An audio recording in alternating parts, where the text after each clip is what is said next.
Hi friends, welcome back to the channel. Today, we're diving into Little Nightmares 2, a game that feels like stepping into a twisted fairy tale. You play as Mono, a small boy wearing a paper bag mask, lost in a world that seems oversized, grotesque, and constantly dangerous. Early on, you meet Six, the girl in the yellow raincoat from the first game. And together, you try to survive in this distorted universe. It may look like a simple puzzle platformer, but the atmosphere tells a different story. This is a place where childhood fears come to life, where every hallway, every shadow, and every strange figure feels threatening. It's not just a game about survival, it's a journey through nightmares made real.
The world of Little Nightmares Second is its own character. Everything around you feels unnaturally large, making Mono and Six look fragile and small. Schools, hospitals, and empty streets are twisted versions of places we know, but they're filled with decay and malice. It's like walking through a child's nightmare, familiar but horribly distorted. Every new area tells a story without words, showing you how this world is broken and why danger lurks in every corner. Even silence feels heavy, as if the world itself is watching. This sense of scale and distortion makes every step forward both fascinating and terrifying, pulling you deeper into a place that you never fully understand.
One of the most unforgettable sections of the game is the school, ruled by the teacher.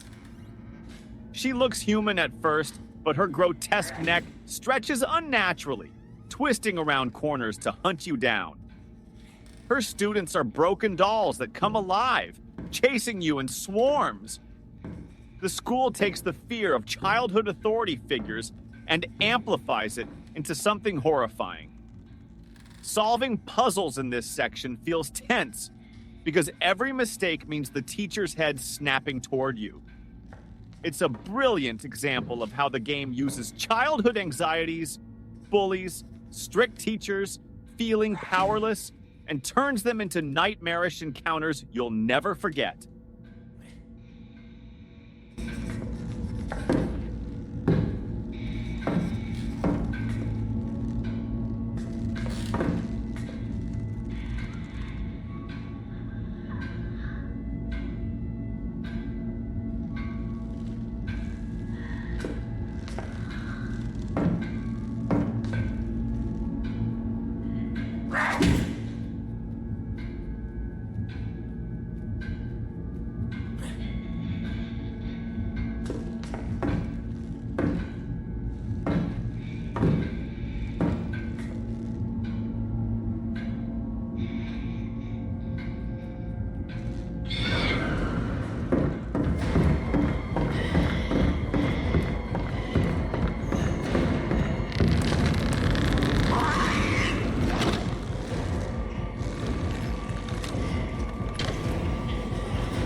The hospital is another highlight, and it may be the scariest part of the game.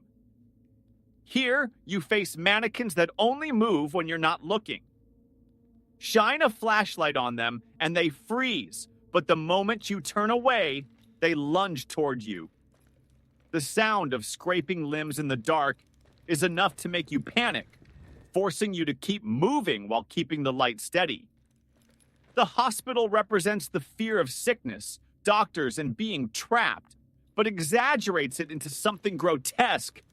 The result is a sequence filled with tension, dread, and moments where you're sure the mannequins are right behind you, even when they're not.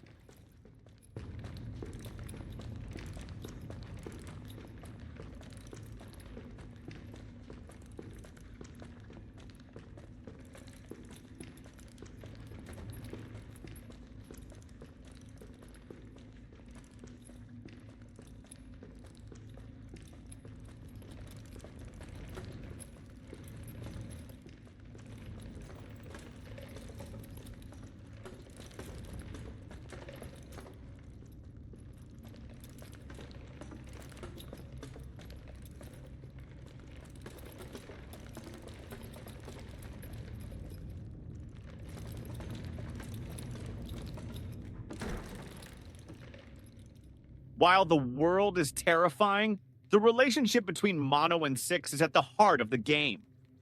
Their cooperation adds hope to an otherwise hopeless setting. They pull each other up, solve puzzles together, and depend on one another to survive.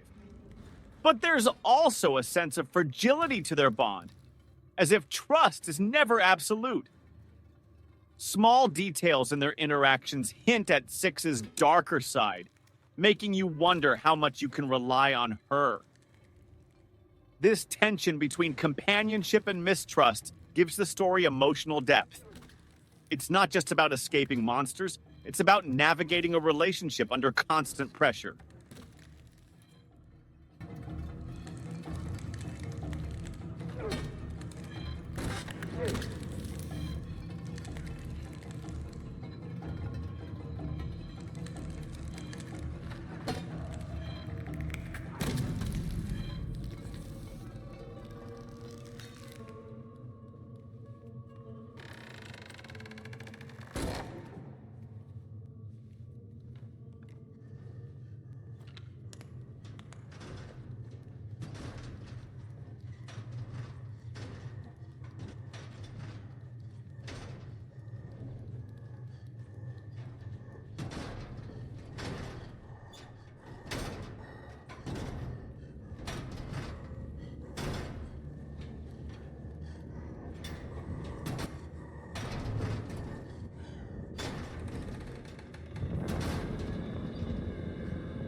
Little Nightmares is more than creepy visuals. It's about themes of control, fear, and corruption. Everywhere you go, people are glued to television screens, hypnotized, and lifeless. The enemies are distorted reflections of adults, teachers, doctors, authority figures, all larger than life, all cruel in their own way. For Mono, the world is hostile, and the only way forward is to outsmart or outrun it. The game makes you feel small, powerless, and constantly hunted, but it also makes you push forward. That mix of fear and determination captures what it feels like to face nightmares. Overwhelming, but not impossible.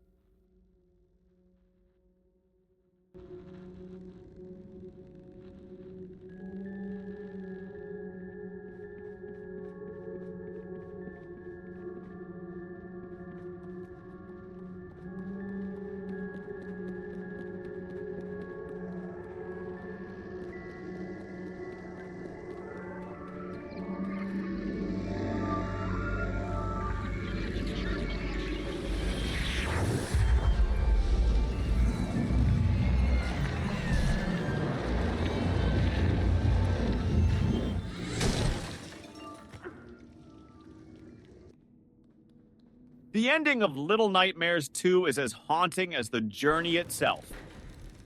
Without spoiling too much, it flips your expectations, forcing you to see Mono and Six in a different light. The final moments leave you shocked, maybe even betrayed, but also fascinated. It's the kind of ending that sparks debate, making players question the meaning of the story and the true nature of its characters. Is Mono a victim or something more? Is Six a friend or something darker? The ambiguity is deliberate, and it ensures the game stays in your mind long after the credits roll. It's not a neat ending, it's one that unsettles you, and that's exactly the point.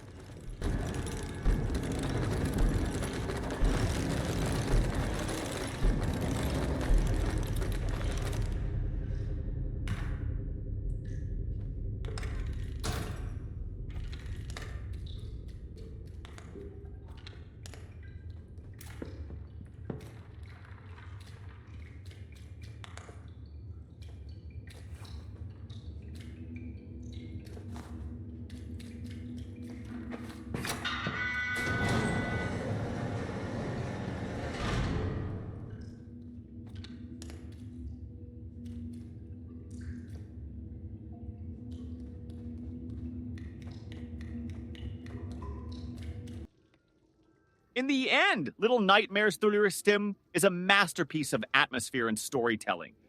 It's short, yes, but every moment is dense with fear, tension, and mystery. The world is grotesque and beautiful at the same time. The gameplay is simple but effective, and the story leaves you with questions that have no easy answers. Few games capture the feeling of childhood fear this well, the sense of being small in a world too big and too cruel. Thank you so much for watching this video. If you enjoyed this breakdown of Little Nightmares 2, don't forget to like, comment, and subscribe for more deep dives into atmospheric horror games. Until next time, stay safe and keep the lights on.